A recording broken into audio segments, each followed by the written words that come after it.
د نظر بد د پاره به استاد محترم د عمل مونږ ته خو ډیر زیات مجرب دی. تاسو ته اجازت سره زه د دې اجازت تاسو ته درکوم.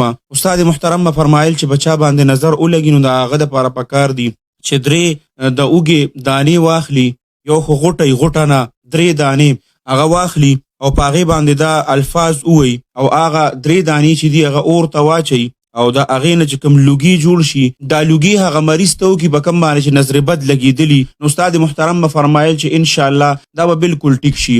او استاد محترم به فرمایل چې د دې اجازت مونږ ته را رسېدلی دی د مولانا انور شاه کشمیري رحمت الله علیه د طرف نه او دا ډیر مجرب عمل دی. نو هغه عمل دا دی چې تاسو به 3 دانې اوږه واخلې، غوټه نه اوږه 3 دانې به واخلې او په هغې باندې به تاسو ووایه 3 پیرې الاسلام حق والکفر باطل، الاسلام حق والکفر باطل، الاسلام حق والکفر باطل.